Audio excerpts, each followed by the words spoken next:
بادشاہ ہارون نے مچھلی فروش سے کہا کہ یہ بتاؤ کہ یہ مچھلی نر ہے یا مادہ۔ مچھلی فروش سوچ میں پڑ گیا اور بولا، عالی جا یہ تو دیکھنا پڑے گا۔ پاس ہی حضرت بہلول بیٹھے تھے، فوراً کہا، بسم اللہ الرحمن الرحیم۔ بہلول کا نام تو آپ نے ضرور سنا ہوگا، جنہیں بہلول دانا بھی کہا جاتا ہے۔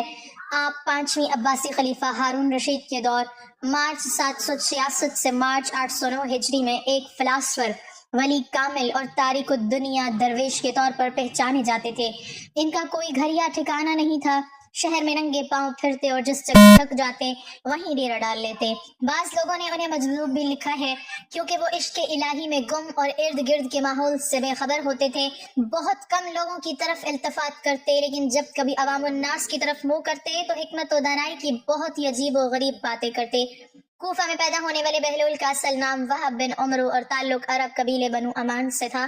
ان کے والد چھٹے امام جعفر الصادق کے شاگرد تھے، لیکن کچھ وقت 7ویں امام موسیٰ کاظم کی صحبت میں بھی گزارا۔ بہلول کا شمار بھی امام موسیٰ کاظم کے پیروکاروں میں ہوتا ہے۔ جب خلیفہ ہارون رشید نے امام موسیٰ کاظم کو قید کرنے کے بعد ان کے تابعین کے خلاف کارروائیاں شروع کی تو وہب اور کچھ دوسرے لوگوں نے امام سے قید خانے میں ملاقات کر کے آئندہ لاہ عمل کے لیے ہدایات مانگی۔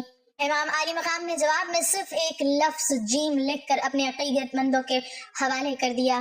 ہر شخص نے جیم کو اپنے اپنے انداز میں لیا، کچھ نے اسے جلاوطن سمجھا اور بعض نے اس کے معنی جبل یعنی پہاڑوں میں روپوشی لیا، لیکن وہب نے اسے جنون یعنی مجنونیت میں تبدیل کر دیا۔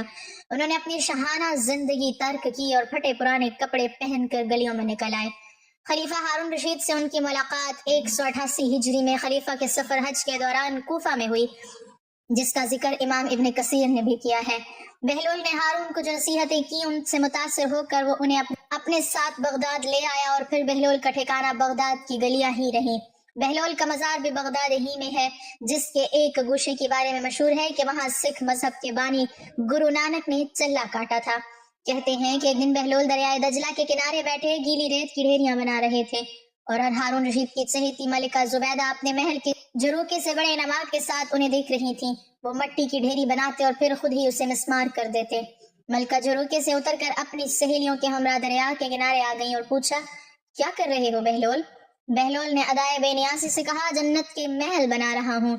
ملکہ نے سوال کیا، اگر کوئی تم سے یہ محل خریدنا چاہے تو فروخت کرو گے؟ بہلول نے کہا، ہاں ہاں کیوں نہیں، میں بناتا بھی ہوں اور فروخت بھی کرتا ہوں۔ ملکہ نے پوچھا، بتاؤ ایک محل کی قیمت کیا ہے؟ بہلول نے بے ساختہ کہا، 3 درہم۔ بعض لوگوں نے 1 درہم بھی لکھا ہے۔ ملکہ کے حکم پر بہلول کو 3 درہم اسی وقت ادا کر دیے گئے۔ یہ واقعہ ملکہ نے اپنے شوہر خلیفہ ہارون رشید کو بتایا، جسے خلیفہ نے مذاق میں ٹال دیا۔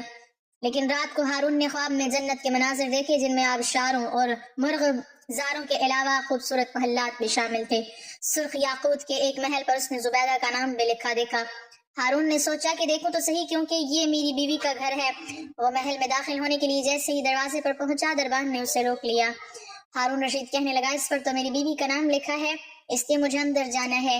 دربان نے کہا، نہیں، یہاں کا دستور الگ ہے، جس کا نام ہوتا ہے صرف اسی کو اندر جانے کی اجازت ہے، لہٰذا آپ کو دخل ہونے کی اجازت نہیں۔ جب دربان نے ہارون کو پیچھے ہٹایا تو اس کی آنکھ کھل گئی، لیکن بیدار ہونے پر خیال آیا کہ اللہ تعالیٰ نے زبیدہ کے حق میں بہلول کی دعا قبول کر لی ہے۔ چنانچہ وہ ساری رات اسی افسوس میں کروٹیں بدلتا رہا۔ اگلی شام وہ بہلول کو تلاش کرتا دریا کنارے پہنچ گیا۔ بہلول ایک جگہ بیٹھے اسی طرح مکان بنا رہے تھے۔ ہارون نے پوچھا، کیا کر رہے ہو؟ بہلول نے کہا، جنت کے محل بنا رہا ہوں۔ ہارون نے پوچھا، بیچو گے؟ تو بہلول نے کہا، ہاں ہاں کیوں نہیں، میں بناتا بھی ہوں اور فروخت بھی کرتا ہوں۔ ہارون نے سوال کیا کہ بتاؤ ایک محل کی قیمت کیا ہے؟ تو بہلول نے جواب دیا، تیری پوری سلطنت۔ ہارون رشید نے کہا، اتنی قیمت تو میں نہیں دے سکتا، کل تو آپ 3 درہم کے بدلے دے رہے تھے اور آج پوری سلطنت مانگ رہے ہیں۔ بہلول دانا نے کہا، خلیفہ کل بن دیکھے معاملہ تھا اور آج تم محل دیکھ کر آئے ہو۔ خلیفہ یہ سن کر مایوسی سے گھٹنوں کے بل بہلول دانا کے سامنے بیٹھ گیا اور کہنے لگا، حضرت آپ مجھ سے میری ساری سلطنت لے لیں لیکن مجھے ایک محل دے دیں۔ جب بہلول دانا نے خلیفہ کی عاجزی دیکھی تو کہا کہ میں تمہاری سلطنت کا کیا کروں گا؟ اس دنیا کی محبت تو بہت سے گناہوں کی جڑ ہے، جاؤ اپنی سلطنت اپنے پاس رکھو، میں اس محل کو بھی تمہارے لیے 3 درہم میں فروخت کرتا ہوں۔ معروف بزرگ سیدنا سیخ سختی فرماتے ہیں، ایک بار مجھے قبرستان جانا ہوا، وہاں میں نے بہلول دانا کو دیکھا کہ ایک قبر کے قریب بیٹھے مٹی سے لوٹ پوٹ ہو رہے ہیں۔ میں نے پوچھا آپ یہاں کیوں بیٹھے ہیں؟ جواب ملا میں ایسی قوم کے پاس ہوں جو مجھے اذیت نہیں دیتی اور اگر میں غائب ہو جاؤں تو میری غیبت بھی نہیں کرتی۔ ایک دن بہلول بازار میں بیٹھے تھے کہ کسی شخص نے پوچھا بہلول کیا کر رہے ہو؟ تو بہلول نے کہا کہ بندوں کی اللہ سے صلح کرا رہا ہوں۔ اس شخص نے کہا کہ پھر کیا بنا؟ بہلول نے کہا کہ اللہ تو مان رہا ہے لیکن بندے نہیں مان رہے۔ کچھ عرصہ بعد اسی شخص کا ایک قبرستان کے پاس سے گزر ہوا تو دیکھا بہلول قبرستان میں بیٹھے ہیں۔ قریب جا کر پوچھا بہلول کیا کر رہے ہو؟ بہلول نے کہا بندوں کی اللہ سے صلح کرا رہا ہوں۔ اس شخص نے کہا کہ پھر کیا بنا؟ بہلول نے کہا کہ بندے تو مان رہے ہیں مگر آج اللہ نہیں مان رہا۔ بہلول سے ایسے درجنوں واقعات اور دانائی کی باتیں منسوب ہیں۔ کچھ لوگ اسے کتابی باتیں کہتے ہیں اور بعض اسے روحانیت کی معراج مانتے ہیں، لیکن یہ طے ہے کہ جو بہلول دانا کہہ گئے وہ پتھر پر لکیر ہے۔ 165 ہجری بمطابق 782 عیسوی کو خلیفہ ہارون رشید کی شادی اپنی چچا زاد زبیدہ سے ہوئی۔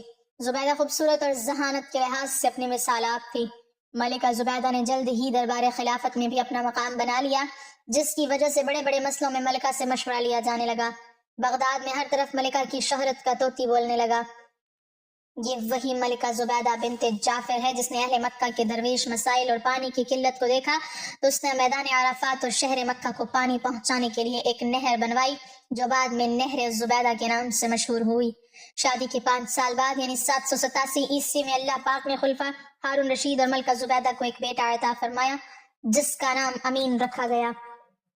ٹھیک 1 سال بعد خلیفہ ہارون رشید کا اپنی کنیز مراجل سے ایک لڑکا پیدا ہوا جس کا نام مامون رکھا گیا۔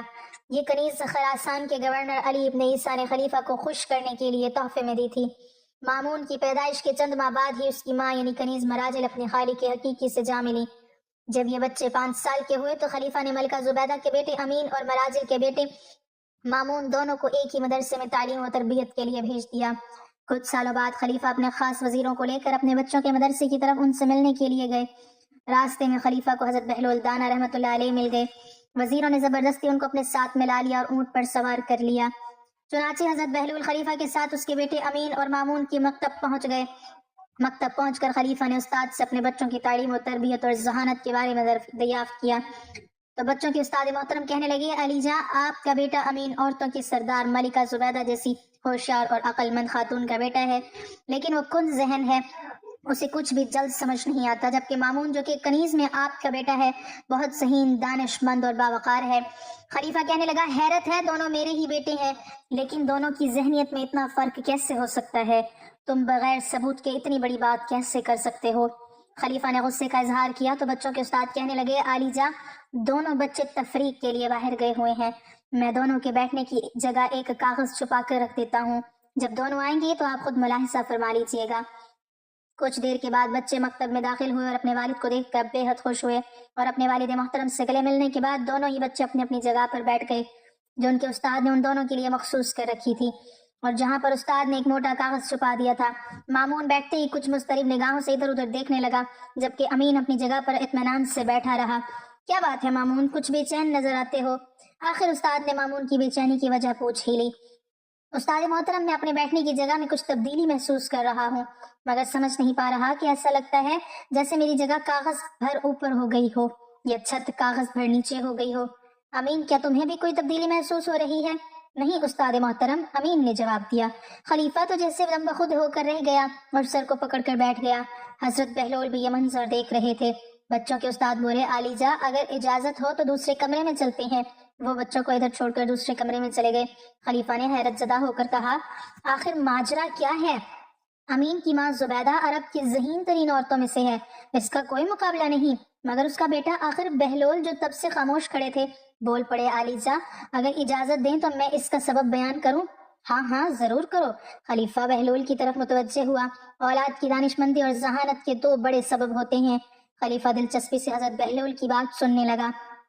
حضرت بہلول کہنے لگے کہ اولاد کی ذہانت، پرتی اور دانش مندی کا پہلا سبب یہ ہے کہ عورت اور مرد کے درمیان فطری رغبت اور خواہش ہو تو ان کی اولاد ہوشیار، ذہین اور دانش مند ہوتی ہے۔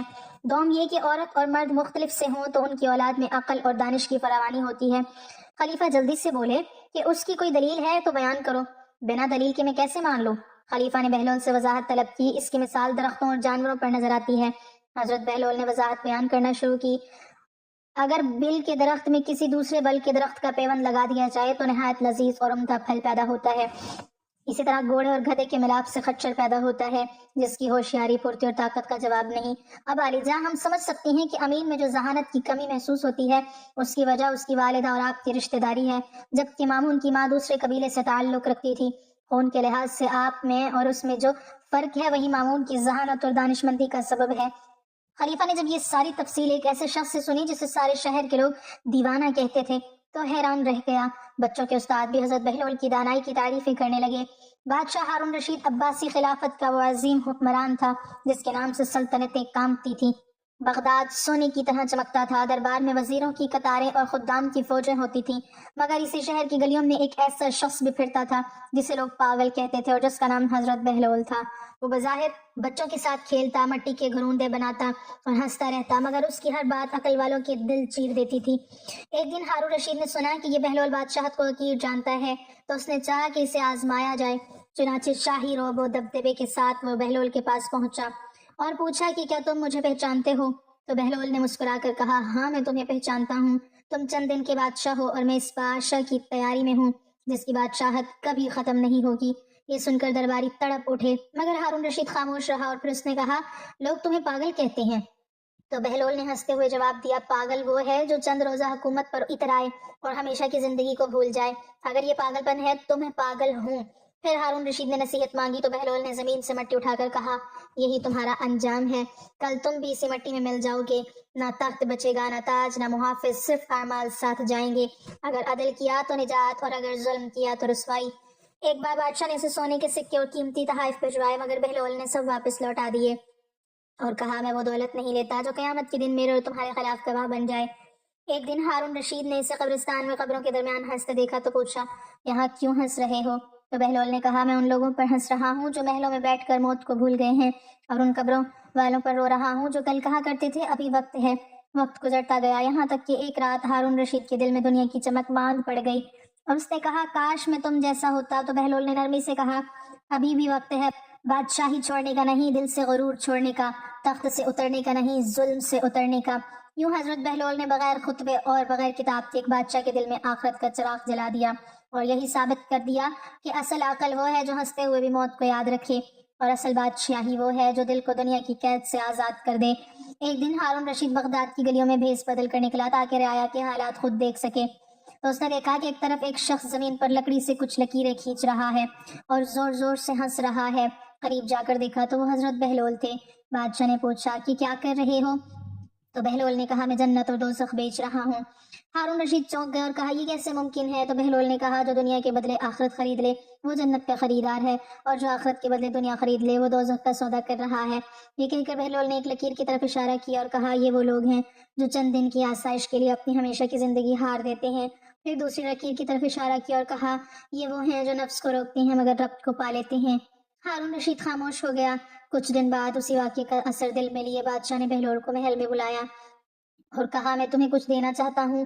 تو بہلول نے کہا، اگر دینا ہی ہے تو انصاف دو، اگر عطا کرنی ہے تو مظلوم کو دو، کیونکہ وہ خزانہ جو رعایا کے آنسوں سے بھرا ہوا ہو وہ قیامت کے دن آگ بن جاتا ہے۔ ہارون رشید کی آنکھوں میں آنسو آ گئے اور اس نے کہا، پھر میرے لیے دعا کرو۔